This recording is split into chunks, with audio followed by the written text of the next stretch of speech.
Discover the brotherhood that sharpens you. The ISI community is free for 30 days. Join now at isibrotherhood.com/community.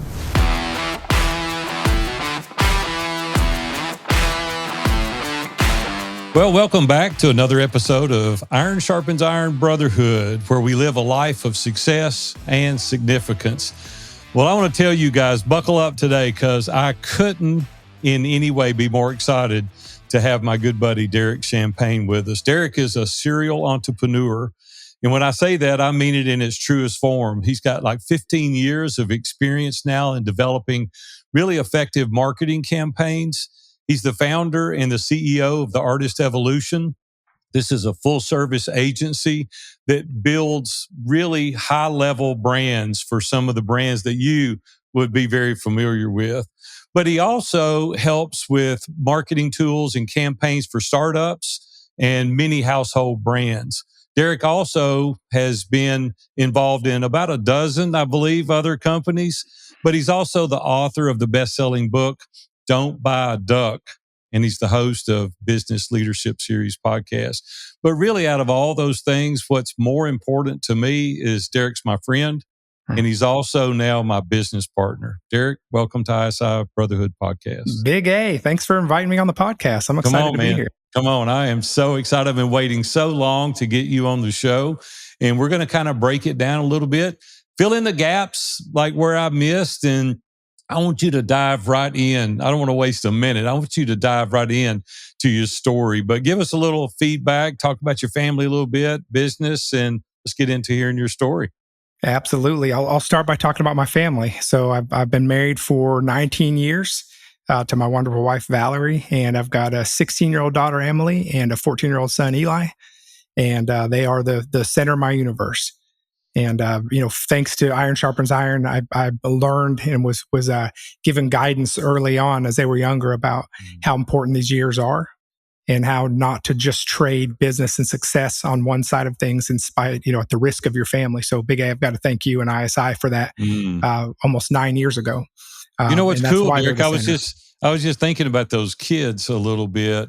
Eli was like 3 or 4 years old when you joined ISI, and Emily was like 7 or 8 years old. I've been around, like, they can adopt me as their surrogate grandfather if they want to, because I've been around. I've watched these kids grow up from living through you and watching them and all the things that they've accomplished. Hey, you sent them a Bible, Big A. You've been a part of their life. You sent them a Bible that we were using it at our father-son camp retreat this past weekend. So cool. Appreciate that. Cool. Yeah, man. And you got a great wife. Valerie is absolutely your biggest supporter, biggest advocate, biggest fan, I know. And she works with you some in the business, and she's just a real staple in your life. So we're all very grateful for your family. So thank you.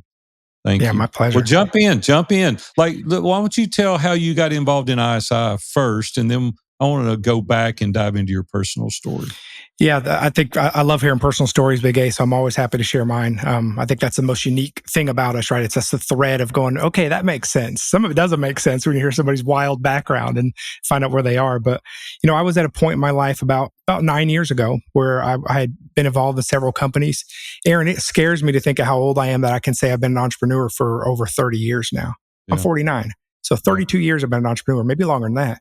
And, but I was at a point in my life where I achieved a certain amount of air quotes success. Might have seemed like less to others, more to others. And I was looking for that significant side. And I remember we were opening a new office about 3 hours away. So we were expanding our company. And I was just driving through the mountains each morning, and when I go back and forth and was just praying, God, bring some people into my life. Like, show me what's next. I didn't even know what the options were, but I just knew I felt isolation. That was a word that was really strong for me. And I didn't know why I felt isolation. I almost felt guilty for feeling isolation because I had all these blessings and a great family. And so I had this tug in my heart that was like, why am I not feeling completely fulfilled? Why do I feel alone and on an island with all of these blessings around me? And I try to talk to someone. Why did you feel that way? You did have a level of success. You got a beautiful wife, you got beautiful kids, successful company. And a lot of people that are listening to this episode right now are maybe feeling something similar. But what do you think was there that caused you to feel that void? Part of it was I know that I'm created to do more. And how do I use what I have to do more? That was one of the things. I just wasn't even sure outside of the church and giving to missions and the offering plate. It's like, okay, great. What else do you do? Like when you say more, you mean more businesses or buying more companies? No, I mean or? more purpose in life, like more significance around things outside of work itself. Because when you hit a certain point, and I was talking to guys this morning, Big A, out in our masterminds, and sometimes we have these benchmarks of like, if I can just get to this, if I can just get to this, if I can just get to this point, then I'll be happy. Then I'll be fulfilled. Then I'll relax. Then I'll spend more time. Right. Then I'll go on vacation. Then I'll do those things. And so I was kind of at that point. Right. And when you do hit that mark, it's not. Right. It doesn't fulfill you like you thought it would. And so you try to maybe it wasn't big enough. Maybe I need to make a bigger goal. And those things are good for growing companies. It's great for having those benchmarks and having that grit and hustle, but not when you're trying to figure out as a whole man, who am I? And so Big A, that's what I was thinking through whenever I met you almost 9 years ago, praying through, and you were a guest on my podcast, which I don't know, 9 plus years ago. Yeah. And your message really resonated with me. And I say you, and now I'm a part of ISI and have been for almost a decade, but back then I was just a man searching. And that really resonated with me, that success and significance and not doing things alone, not doing things in isolation. And I hadn't really been honest with myself. The things that ISI teaches, I had not, I had multiple exits by that point in different companies. I'd had a whole career in music. We'll talk about that in a few minutes. And then I had some failures.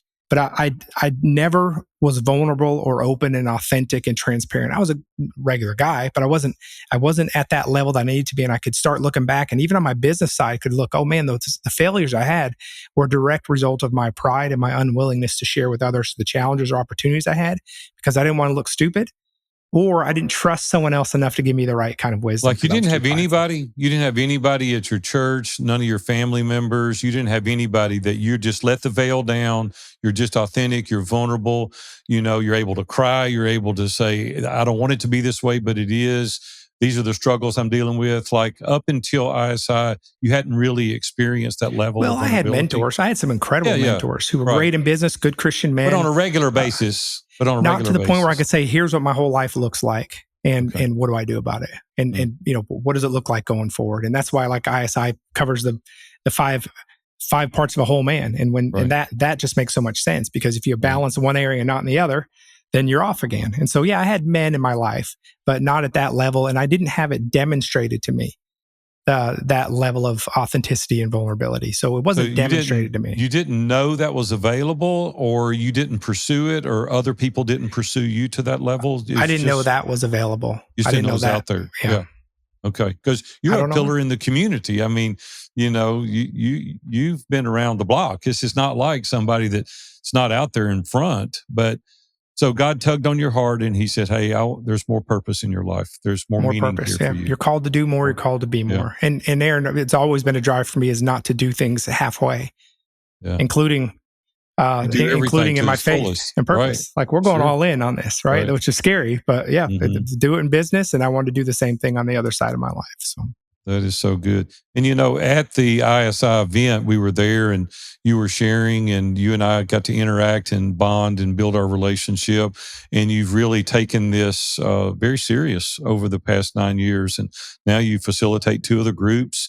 You're my business partner here in Iron Sharpens Iron. And God's done just awesome work in your life in this past decade as it relates to every area of your life.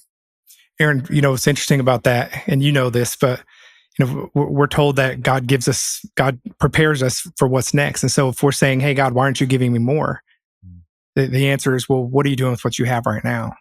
How are you stewarding what's in your life right now? And as we continue to steward that better and explore more and give our heart more and say, yeah, it's all yours, God starts to give us more opportunities. And it looks different. So I warn people, it looks different than you think it does, but it's better than you think it's going to be. It gives you that peace that surpasses our understanding when you fully submit and you say, okay, God, I don't understand. We're even dealing with some things currently in our business that we don't really understand, but you're like, okay, I trust you anyway, and I'm going to follow you. And you've been a real example to me through that, even in our team meetings, your disposition, your attitude, your heart towards, I'm going to really give it all to God, and I'm going to work like it depends on me and trust like it depends on him. Because it does, right? And so that's what you've been able to demonstrate through, the kind of character of the man that you are. So thank you for Well, that. when we see challenges, it shows us how important that thing is to us, right? And so if we ask for a better marriage, we're probably going to have opportunities to be tested in that. If we ask for a better relationship with our son, our daughter, we're probably going to be given opportunities to have that tested. And a lot of times men or anybody see that test and they get discouraged and go, well, that doesn't work. No, that is the lesson. The lesson is to lean in when you start to have that test and that challenge. That's the opportunity for you to deepen your faith or your growth in those specific areas. So it's no different in business, especially when you're doing it with a purpose. You're going to be challenged. Yeah. Like you have to expect that you're going to be challenged on it. And if it's worth doing, you keep doing it. What we're doing is worth doing. So that's not even a question.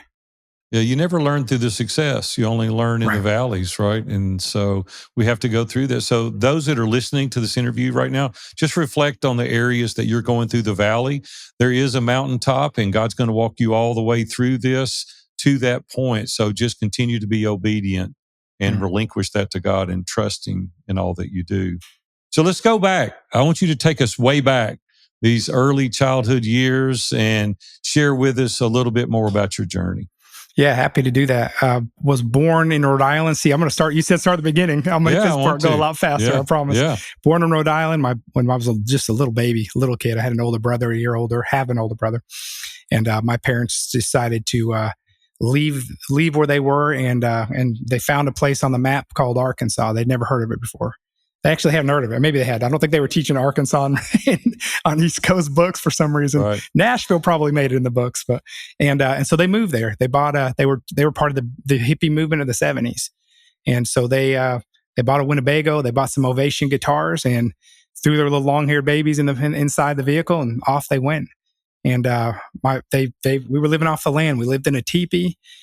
We would bathe in the river. I think they would heat like a bucket. You mean up. a real teepee? You're not talking about. You saw me a picture of that teepee. Like we lived in a real. We lived in a teepee. It was not a fashion trend. It was where we lived. We upgraded later to a shed, and then eventually I think we had a trailer. But the teepee was where we lived for a while. My dad they'd made some money in some gray areas that allowed them to buy that land and those things. And so we were out there living off the land, and my dad was just this kind of, honestly, drugs were involved, and they were just hippies. And my parents split up during that time. So my dad stayed out in the woods. He was just this long-haired mountain man living in the woods on 40 acres. And I mean, just like Bigfoot. And my mom took my brother and I, and they split up, and we were separated. And that's when my mom met a preacher who told her about Jesus for the first time. And she had never heard about the Jesus that she heard. And it immediately changed her life. And she had to bring this preacher out. So she brought the preacher out to the woods to meet her husband. And if you see my dad now, it's pretty crazy because he's such a meek and calm and funny guy. They're two different men, and she brought him out there. And my dad right then became a Christian, accepted Jesus, and wow. Got rid of everything he had, all the bad habits, all the land, all the stuff they had there, and put it in the offering plate at this little Baptist church. And I grew up my whole life with my dad. My dad was making like minimum wage, $3.14 an hour, something like that. So he gave up what he had, and there was no gray areas in our house. My dad led by example with that. It was we're going to help other people. We're going to do what Jesus called us to do, and that's the way we're going to live. And so that's the way we were raised, strictly that way too. And so when I was pretty young, I think I was 6 years old, my parents adopted 3 girls. And that whole story in itself, I won't tell today, but it's a miraculous story in how they came to be with us. And then after that, they built a house. And they built a house that I don't think there was a carpet finished on the house till the day I left, or wallpaper. They're very clean, very, very nice house, but they built it themselves with their own hands. And they weren't carpenters. and then we started bringing in foster kids into our home. And so I don't remember how many kids and people that lived in our house, but 50, 60, 70, I don't know, a lot. The Salvation Army would call us when somebody needed a place to stay. Wow. And my parents would go and pick them up. They were literally the example of take your shirt off your back. And my dad worked 70, 80 hours a week to provide for us, to give us a Christian education, to raise us up in that way. And as part of that, Aaron, that the music part of my life is, my parents as new Christians, they started a Christian band. And so in the 70s and early 80s, they were touring around. They were touring all churches and playing all over the country. And my mom wrote a play that was called His Name is Jesus. That was played all over the country. People were playing that, and then we would go and play. And so I'd be on the road at 3 years old, opening for them with the guitar or singing with them, and then doing sound for them. And then it worked playing the bass and the violin. And so I grew up around all of that and seeing that all the time. And so music was just a natural expression for me. That's what you were supposed to do. Music and ministry too. And so I think I was 10 when my brother and I started our first band. And it was my brother and I, and then the son of the musicians that my parents played with. So it was like second generation musicians. And that became a real love for me, that and business. I started liking entrepreneurship type stuff at a very young age. And so I was managing and playing in a band, I think at 11. I think I was managing the band by 11, maybe 12. And we would book shows all over. So my dad was driving us to Nashville to play showcases. And when I was old enough, we had a bus, and we had a light sound. The youth group could rent a light show or a smoke show or, all these things. We had our own sound systems, and we were pulling. It was a business. It was a ministry and a business. And so we did that for over a decade. And did you go to school? I went to school. I absolutely went to school. I played basketball. This was nights and weekends. It's like we're on the road at 10 and 11. I'm like, no, we weren't full time. It was nights and weekends, but it was all I thought about. Like when I wasn't. Yeah. It was like this. And a couple of things happened for me, and the really great side is from my upbringing is I really learned to have a heart for others because I saw it by example. And actually, we may get into that later, but to the point where it almost hurt to have a heart, because you'd bring people in and you'd love on them and you'd try to adopt them, and then the kid would go back to their family. While that was beautiful, you felt that tear of your heart because you didn't see them ever again. That happened multiple times. I can tell you their names right now. I won't, but people that are still children, they're adults now, that are still real close to my heart. Do you keep up with any of them? I don't now. No. There was one time when I saw one of them and I hadn't seen this young man, and I hadn't seen him in, I think, 3 years. Wow. And he was really little. I think he was 2 when he had to go back to his family. And he saw me, and he said my name, Bubba, and he recognized me as soon as he saw me. And wow. That was a sweet moment. But just having a big heart like that my parents did. And my viewpoint on it, and my brother's for a little while, was that we were the first two born children, and then the family gets bigger, you don't get the same amount of attention, and then there's a lot of people, and the money spread, and so we lived on a dirt road, government cheese. My dad worked hard, but there was a lot of people in the house, and if people come over and say turn on the air conditioning, I'd be like, we don't have air conditioning. They're like, you got to be kidding me! It's 105 degrees outside and 80% humidity. You must. I'm like, we don't have one. Well, can we at least watch TV? I'm like, well, we don't have cable, but we have video games. Nope, we don't have that. So now you know why I played music. Yeah, that's all there was to do. Right. Yeah, so I'd play in my room 10 hours a day in a summer, just trying to practice, bass stuff and learn some of that. And so, business was always exciting for me too, Aaron. So while I'm doing music, I started liking business, and the music is a business, right? So the day I turned 18, sure. I went and bought my bulk mailing permit so that I could start sending out hundreds of media kits out. Like I was like, I couldn't wait till I could do it myself. Did someone introduce you to business, or did you just figure it out on your own, or what got you? I watched different people, and this was a defining moment for me. There was 2 actually. When I was 13, I think 14, I went and worked at this fast food restaurant. And by the way, my family will tell you this day, nobody knows how to wrap a burrito like me. Like you wrap a burrito in front of me, you better do it right, because I know if it's done right. I was slinging 100 tacos at a time by myself at a drive-through. Yeah, and I took a lot of pride in it. And so I think I was 14, maybe 15 when I became a manager of that restaurant. And that owner of that franchise, he saw a work ethic in me, and so he really invested in me. He taught me P&Ls. He taught me how to clean the right way, how to manage your staff. At 14 years old, he didn't look at me like an age. He just said, that man wants to do more. He's hungry. And that's a shout out to Gene from Taco Mile from many, many years ago. And so, that was my first step. And the next step I had, but there wasn't a lot of money in fast food, right? No. And my next lesson was a guy that was working his way through law school, washing windows. And so he invited me to go work for him, and he was paying me really well. And remember, you didn't make much money back then. And I think he was paying me like $20-$25 an hour in the 80s. Wow. Man, that was huge. And so he would just go knock on doors, Aaron. He did not care what people thought. He didn't have an appointment. He would show up. He'd walk through your flower bed and knock a flower over. It was interesting. He had that part missing, right? That some of that customer service part. Right. And he would just bang on a door and go, can I wash your windows? $100. He'd go on the next door, $200 inside out. And he'd go through and he'd have thousands of dollars at the end of the day. And I'd never seen anyone do that. I didn't know you could make money like that. And so those two guys probably were the first two that showed me hard work, do it right. Here's how to understand what it takes to run a business. And the other guy was like, yeah, but let me show what you can do if you're not afraid to go hustle and not afraid to be, not be too proud to work.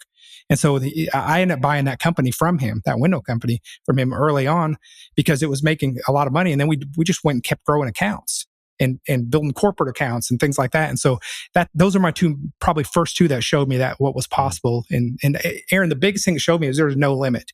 There's no limit to what you can do if you'll go out there and figure it out. And I think people need to know that. Some people don't realize that. They feel capped out. That's what's instilled that mindset. That's the reason you have that mindset today. It's the same today. Yeah, nothing's impossible. Right. Yeah, you might be thinking too small on something, right? I think we can get our business to this. Maybe it can do more than that, right? Yeah. Hey, I'm Aaron Walker, founder of Iron Sharpens Iron. Every successful man needs a band of brothers to push him to grow spiritually, personally, and professionally. Each week, I meet with like-minded Christian business owners in our mastermind groups. We share wisdom, tackle challenges, and we hold each other accountable to grow, not just in business, but in life. Don't do life or business alone. Join the brotherhood that will challenge, encourage, and sharpen you. Visit isibrotherhood.com and take the first step today. And so I'll fast forward and move a little faster here. But, I sold a couple little companies. I had a cookie distributorship. So I owned Famous Amos and Jackson Vanilla Wafers and Marietta and Murray Cookies, all these different brands. And I brought that franchise from California to Northwest Arkansas, Missouri, and Oklahoma. And my customers were Walmart Supercenters, all the major grocery chains, all the convenience stores. And so like if you were buying any of those products, I was getting a percentage. And that taught me a lot about business too. I learned about rotating your warehouse and your inventory and how to pair products together so they sell better, right? I share this story sometimes, but when we would put our cookies on the shelf next to Nabisco or the other brands, we'd sell a certain amount. When we would get the manager to put a display up right next to the milk aisle, people would buy it. We could not keep it stocked. You had to have somebody full-time in every single store just stocking those cookies up. And each time you're making $2 a box or $1.50 a box, just think about that. And so it's worth it to figure out how do you pair something with something else that's complementary. And that's why when we do partnerships, it's like, I learned about partnerships at 19 because we realize you partner with the Walmart manager and the milk aisle, you're going to sell more. And so there were just great lessons along the way about how to move product and how to have people do impulse buys. And that's a win for them, right? You're not tricking them. They're buying something that's even better for their experience. And so I sold those and, I'd been doing music all this time as well and playing in different projects and not just Christian music, just all kinds of music. And so, I was ready to go try something else. And so I moved to California and I went to music school out there to Musicians Institute. It's MIT, but it's not the MIT that right. People go, you went to MIT? I'm like, yeah, I did. Yeah. Don't tell me. Different one than you're thinking of. Yeah. And that was an incredible experience there. And like every single room in the class, I mean, you played music 12 hours a day. It was so intense that I would have to soak my wrists in bowls of ice several times a day to get the tension out because you were playing so much. I would do that during the day, and then I would be in the studio at night or recording, or either in the studio recording or playing shows. And we started, the band that I played with there, we started to just do more and more stuff in the music business. And of course, my entrepreneurial side, I started managing projects and booking bands on the Sunset Strip in Hollywood. And after about a year and a half, we were considered the local band in Hollywood. So we went from being, I went from dirt road guy to playing the bass player Johnny Depp's Viper Room in a year and a half. And so it was just, It was a different life, as you can imagine, from what I came from. I mean, Hollywood life and Arkansas life, big difference. But I really got to see that world and do quite a bit in that world. And I'm really proud of the projects that we did while we were out there. Did a few companies in LA at the time too. But it was a tough industry. I mean, I remember, my story, but, we were there at the turn of the century when Napster started and LimeWire, and anyone who knows those words I'm talking about is probably could be a part of a lawsuit, right? for downloading music and videos. Right. And it was the Wild West. And so labels started buying up bands and then shelving them. I remember going to restaurants and seeing servers or bartenders who were musicians that I knew from Top 40 radio. and they were unable to play their songs, and they were locked in. So they're basically, so that was the industry just turned upside down. I mean, what an institution the music industry was prior to 2000. And we were there just on the cutting edge of it, and then it just changed a lot. And so a lot of fun in Los Angeles. Got to do some really cool stuff. We got to do stuff where we, MTV, that was one of our highlights. I don't like MTV. They picked our project, our band, as their favorite band from the staff. So we were an MTV staff favorite band. And so just had a lot of momentum from those kinds of things, and touring and playing and putting music on silly TV shows. That we didn't choose the placement, but they just got bought up. And so, to this day, it's pretty funny when I get my licensing checks in. They're for a few bucks each, and it's like, I don't know, Real World, Keeping Up with the Kardashians, that kind of stuff in Uruguay or Peru. it's so just, you're still getting royalty checks even now. They're tiny. One year my accountant said, this is costing you more than you're paying me more. But yeah, every quarter, cool? we get checks still to this day. You're going to have to send me some soundtracks. I've never listened to any, so that's cool. I want you to send me some. Yeah, happy to do that. And so, Aaron, I hit a point in that business, in that industry, that I was just exhausted. And I was 29 years old, and I'd met my wife, and she was my girlfriend. I'd met her, and we went to visit Northwest Arkansas, and she's from New York, and so we'd spent a lot of time in New York, California. Went back to Arkansas, and I said, I really love that place, but as we're flying away, I'm acting all big city, even though I grew up on a dirt road, right? And I'm like, I don't think I'd ever live there again. It's New York or LA for me. 8 weeks later, we're planning our move to Arkansas, and so we did. And so we came here, and I was working for I was working with an oral surgeon who owned, just an entrepreneur that owned so many different companies. He owned part of NBC Suites, and you name it. We know guys like that in ISI, right? Yeah. In fact, I've aspired to do that sometimes, got myself in trouble getting my hands in too many things. Right. And he just had a whole portfolio of companies. And so I started a product for him. He'd asked me to start a sales product when I was in California. And I said, hey, I'll do that, but I want to manage it. And it was in the dental field. It was out of left field, but it was when the music industry was changing. And so we built that up and put it to all 5 disciplines of dental, so oral surgeons, prosthodontists, et cetera. And I got to know the dental world from that. And so that gave me an opportunity. He was in Northwest Arkansas, and so we decided to make a pivot and move here. So I left the music industry. What I thought was going to happen, Aaron, was that the band I was with, they couldn't possibly survive without me, because not because I was a good singer or a good bass player. I was proficient, thought I was pretty good, but because I was the one that was doing the business side of things. I'm the one that would book us on tours and make sure that we got, no other bands were doing this, that I'd get us 50% of our money up front 3 months in advance for a big music hall for 2 nights. So we were able to fund things differently and run it more as a business than a lot of people that were out there, our competition that was trying to tour. So I left that business, and I found myself, I was supposed to have ownership in an agency. Some things changed, but I was really trying to go, hey, I'm leaving this industry. It's exhausting. I can't be doing midnight events. That's just not sustainable. And everything started at 10 or 11 or 12 at night. And so, moved back to Northwest Arkansas, and I found myself in a cubicle in Bentonville, Arkansas, where I didn't think I'd be. And the ownership thing didn't work out. And here I am now on salary, working inside a cubicle in Bentonville, Arkansas. And if you've grown up in Bentonville, Arkansas, which I love, Walmart's a partner of ours, one of our companies.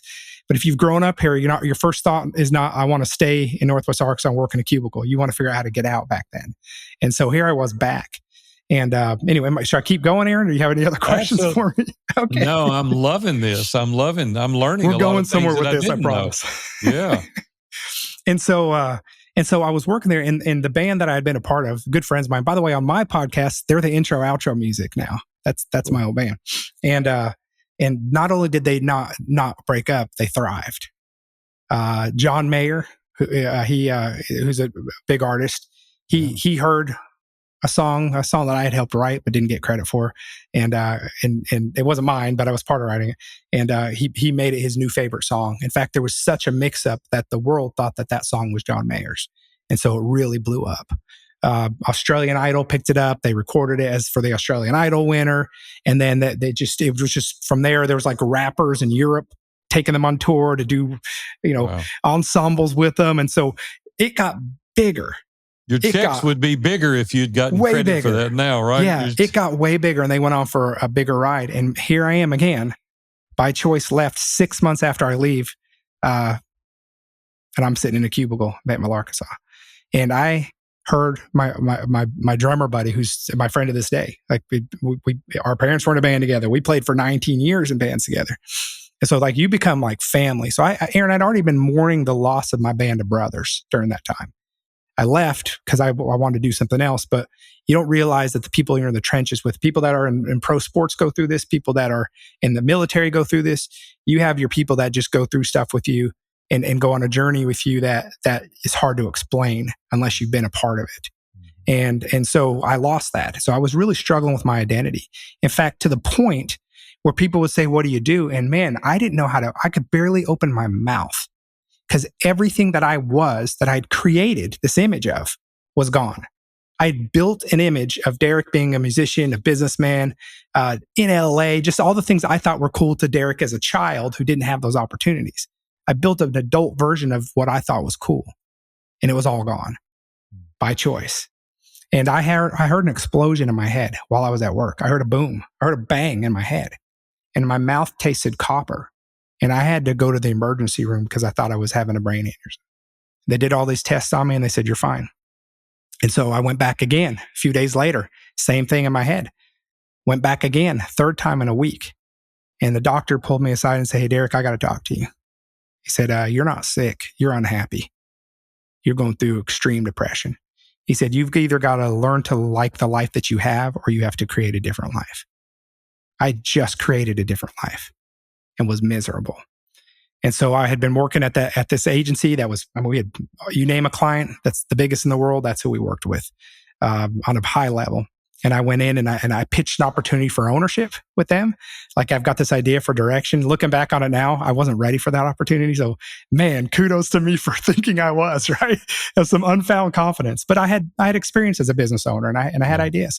And they said, "No, we don't want to do that, but we're about to let some clients go. They don't fit our MO anymore.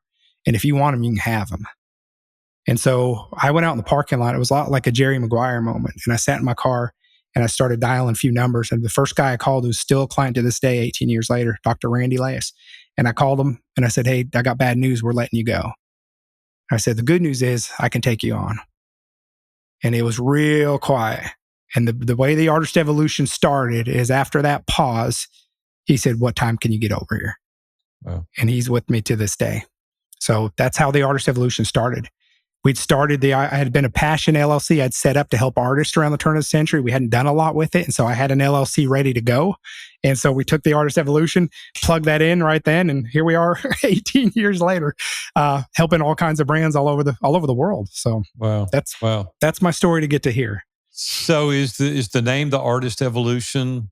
You're the artist and the way you've evolved? Is that fundamentally where you came up with that name? That's how it is. Yeah, helping through the evolution. It was specifically originally made, Aaron, to help people figure out how to turn through disruption and how to grow, like happened to artists when I was in Los Angeles. Wow. So specifically for that. And it really resonated with our clients. They liked it because they considered themselves artists and creatives as well. And so they leaned in and adopted the name, or we would have changed it. But we're called TAE more than the Artist Evolution at this point in time. But yeah, the name has stuck for us. So.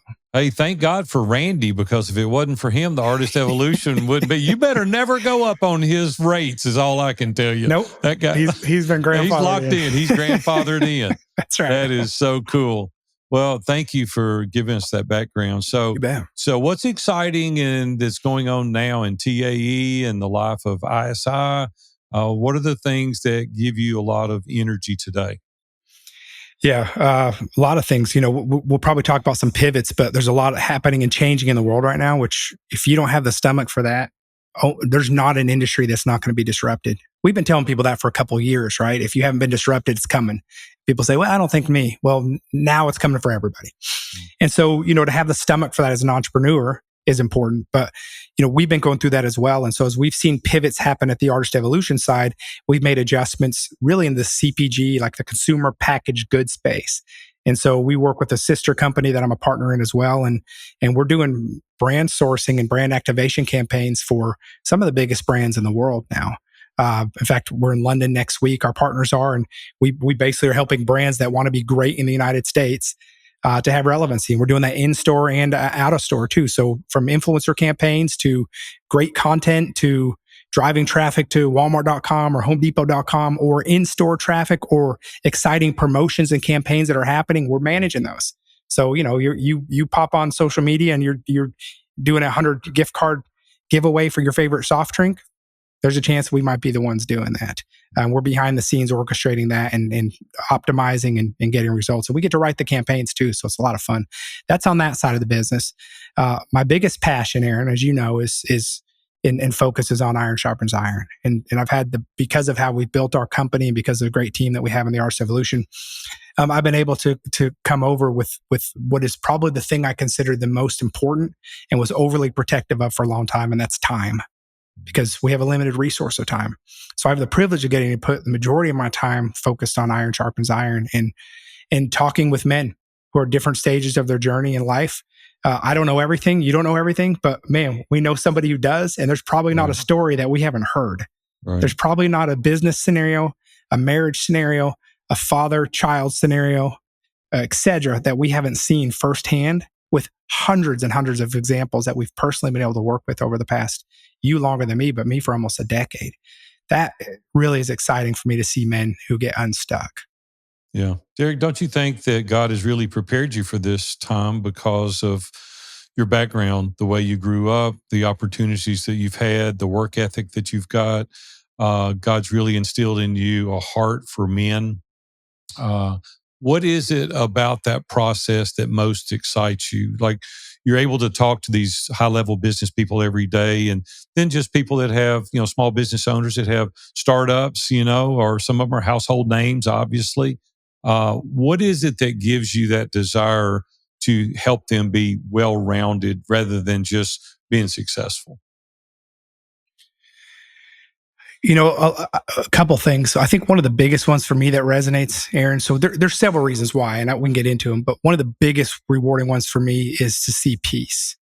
And I just see so many men that don't have peace in their lives because they're dealing with things a certain way, and peace in their marriage, peace in their business. And I personally went through that for many years. And I said, man, imagine how my wife felt when I said to her for about 2 or 3 years, I would pay any amount of money in the world to just have peace. And my friends would say, you need to go to church, you need to talk to God. I'm like, I'm praying. I just feel a dissonance. I don't know what that dissonance is. And I would pay any amount of money in the world. Like, you couldn't charge enough. Aaron, we know men like that who have found peace. Sure. I'm one of them. We see them. And it wasn't that they weren't a Christian. It's that they had a misalignment. And they just couldn't figure out how to get unstuck from whatever that friction or multiple friction points were. And it's just this vicious cycle. And so seeing men get clarity in that way is probably my favorite part of doing what we get to do. Seeing them have peace, and then obviously to have purpose and be well-rounded at home. The family part is really important to me too, because I understand the business side. I make a lot of mistakes in business, but I know how to figure it out. The family part is the one that's harder to redo. You know that. You preach that all the time. Yeah, you've only got one shot at it, right? You don't get a do-over. So what would you say to the listener that's listening out there right now that's chasing a level of success? What would you tell him are the first steps that he should consider? What kind of evaluation should he take, or deep dive within himself? What are some of the telltale signs that they're not well-rounded? If they have trouble being present at home, if it's easier for us to work than not to work. If you say if you could say I would rather work, and that I could do that all day long and I'm a provider, that's one flag. It's not a flag, but it means, you're the type like me, like Aaron, sure, right? Sure. I could work 20 hours in a day and it's not work. Work's not even work for me. That's awesome. Yeah. If you got a family, and then if you're also having the friction point going, I'm having trouble being present at home, or don't have the same energy level at home, we got a problem here. Like that's a red flashing light on your vehicle. You need to take note. And this is the cautionary part for me, Aaron, that actually makes me sad. Is that a lot of men say, and I was one of them at a point, say, no, I want to put God first and I don't want to sacrifice my family. But there's such an allure for them of hitting that success side to see what it's like to get the money or the things, that they'll give it lip service on the family faith side, but they won't go all in. And they're going to have to hit a brick wall before they do it. And so my caution is it'll happen. I'm telling you, I could tell you so many stories. Aaron can too. Don't let it happen to you where your casualty is your family. at the expense so that you can make a certain amount of money or get a certain car or certain vacation homes. We all like good stuff. Aaron says it all the time. We like nice stuff. It's good to have it as a resource. Yeah, sure. But don't do that and make that don't give lip service to God and family and not actually put it behind there. And I would challenge you guys as a way to test that and be careful. I mean, be careful because you will get an answer. Is really ask God, what is most important to me? And are you willing to give God everything? And if you do, things are going to look different. It'll look different for you. You might make more money than you thought you were after that, but it's going to look different because you're going to see your money different. You're going to see your things differently. And man, what comes at the top is precious is your relationship with Jesus and your family. And that just rises to the top when you really lean in. It just glaringly becomes shinier and more important. And you're still going to have, it won't take away your motivation. Aaron, that was one of the things with ISI, if I can just throw that in, that I was scared of. Yeah. When I was really going deep into ISI and unpacking things, those unresolved things from my childhood, the storming years, and with so many people in the house and all that, and I was scared to unpack it, and I was scared to give everything over because I was afraid I was going to lose that Midas touch, the Derek mojo that people said I had. And I was like, if I unpack everything, where's my motivation going to come from? If I really do give everything over here to this side of what I'm saying significance is, will I have any motivation to do this? Do I have to? Yes. The answer is yes. More motivation, purer motivation, more support around what you're doing, a God calling around what you're doing. So yeah, you can do both. Don't be scared of that part. But that was honestly, if I'm being honest, that was my fear, was I would lose my secret sauce if I went that direction. You know, Derek, there's not an applicant ever that has joined ISI. We've had hundreds and hundreds and hundreds over the years, a dozen years now we've been doing this. No one says my family's not important. Everyone says my family's the most important.